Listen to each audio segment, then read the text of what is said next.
Stellantis has sparked a dramatic confrontation with former President Donald Trump, drawing sharp lines in an already tense economic and political landscape. The automaker's decisions, particularly its pivot towards globalization and away from domestic manufacturing, have ignited debates on the future of American industry. At the center of the controversy is Trump's fiery rhetoric, branding Stellantis' actions as a betrayal of American workers and threatening to impose steep tariffs to counter the company's moves. As the dust settles, the implications for workers, communities, and the automotive sector remain deeply uncertain. Stellantis, the global automotive giant, recently made waves by questioning the viability of Trump's America First policies. The company's statement highlighted the challenges of maintaining domestic production in an increasingly interconnected global economy. This assertion came on the heels of layoffs at its Warren truck assembly plant, where thousands of jobs were cut in a restructuring effort aimed at cost efficiency and adaptation to changing market dynamics. While Stellantis defended these measures as necessary for survival, the decision left communities grappling with economic and social upheaval. Adding fuel to the fire, Stellantis announced plans to shift some production overseas, citing the economics of modern manufacturing and the need to scale electric vehicle production. The company emphasized the importance of rare material sourcing and international supply chains, which they argued made global operations essential. For Trump and his supporters, however, these moves represented a broader failure of globalization, a narrative they have eagerly seized upon to rally opposition to Stellantis' strategies. True to form, Trump responded with characteristic intensity, accusing Stellantis of prioritizing corporate greed over American jobs. He proposed tariffs as high as 200% on companies outsourcing production, framing this approach as a defense of American workers and industries. At rallies and media appearances, Trump amplified the stories of laid-off workers, portraying them as victims of globalization's excesses. His rhetoric resonated deeply in industrial towns hit hardest by layoffs, galvanizing his base and reigniting debates about economic nationalism. Critics, however, cautioned that Trump's approach could have unintended consequences. High tariffs risk sparking trade wars and driving up costs for consumers, potentially creating a lose-lose scenario for American families and businesses. Still, Trump's supporters viewed these measures as a necessary stand against corporate exploitation and a step toward restoring fairness to the American economy.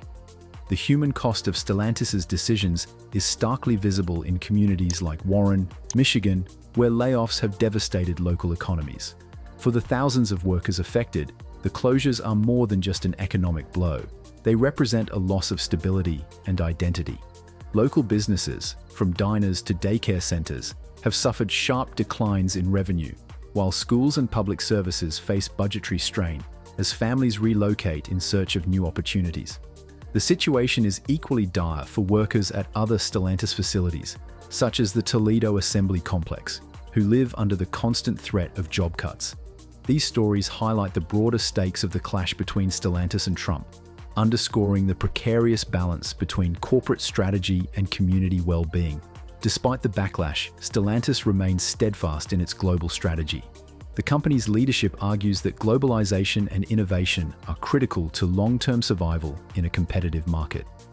Recent announcements about new electric and hybrid vehicle models, such as the Ram EV and Jeep Grand Cherokee 4xe, reflect this commitment to forward-thinking solutions. Stellantis is also investing heavily in battery technology and advanced manufacturing techniques, aiming to position itself as a leader in sustainable mobility. However, the automaker's bold moves are not without risk.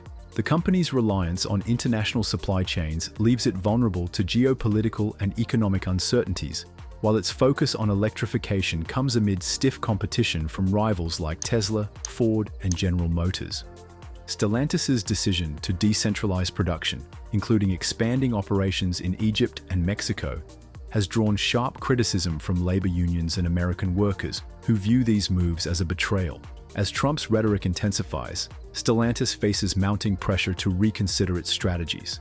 His threats of 100% tariffs on imported vehicles, a measure aimed directly at companies like Stellantis, reflect his broader push to revive American manufacturing and deter corporations from outsourcing jobs. At a Michigan rally, Trump warned, "Tell Stellantis that if they plan on moving, we're going to charge them a 100% tariff on every car, and they won't move." Stellantis' production plans, including those for the 2026 Jeep Cherokee KM, are now in flux as the automaker assesses the potential impact of Trump's policies. Originally intended to be built at the Toluca assembly plant in Mexico, the Jeep Cherokee may now be manufactured in the United States. This shift reflects not only Trump's influence, but also the growing importance of political considerations in corporate decision-making. In addition to evaluating its international operations, Stellantis is exploring options closer to home. The Belvidere assembly plant in Illinois, which went idle in 2023, is a potential candidate for reopening. Once a hub for Jeep Cherokee production, the plant could play a key role in Stellantis' North American strategy, particularly if the company decides to prioritize domestic manufacturing. Reviving Belvidere would provide a much-needed economic boost to the local community and align with Trump's America First agenda. Meanwhile, Stellantis has paused the development of its Chrysler C6X crossover as it reevaluates its lineup in light of shifting political and economic realities. These moves suggest a company in transition, balancing short-term survival with long-term growth in an increasingly volatile environment. With President-elect Donald Trump set to take office, Stellantis is preparing for potential changes in its production strategy as the new administration's policies begin to take shape. Key manufacturing decisions, including where to build future models like the 2026 Jeep Cherokee KM, are on hold as the automaker assesses the political landscape. We have a couple of options. Stellantis COO of North America and Jeep CEO Antonio Filosa said to reporters at the Detroit Auto Show, "Those are things that we are assessing now." Initially slated to join the new Wagoneer S and Recon 4xe at the Toluca assembly plant in Mexico, the Jeep Cherokee may now be built in the US, reflecting Trump's campaign promises to deter automakers from shifting jobs abroad. Stellantis could also be evaluating whether to restart operations at its Belvidere assembly plant in Illinois, which would provide a much-needed boost for the local economy. This facility could become a focal point for producing models like the mid-sized pickup truck, which was originally scheduled for 2027 but has since been delayed. The Cherokee and mid-sized pickup are rumored to be based on the unibody STLA large architecture, making a revitalized Belvidere facility a key asset for Stellantis. As Stellantis navigates these challenges, it is clear that the road ahead will be turbulent. The automaker's focus on electrification and innovation reflects its determination to adapt to a rapidly changing industry, but it must also contend with political pressures and the human cost of its decisions. Trump's America First agenda has reignited debates about the role of corporations in society, forcing companies like Stellantis to confront uncomfortable truths about their priorities and responsibilities. This battle is far from over, and its outcome will shape the future of American manufacturing and the global automotive industry for years to come. What do you think? Will Stellantis' strategy pay off, or is Trump's push for economic nationalism the right path forward?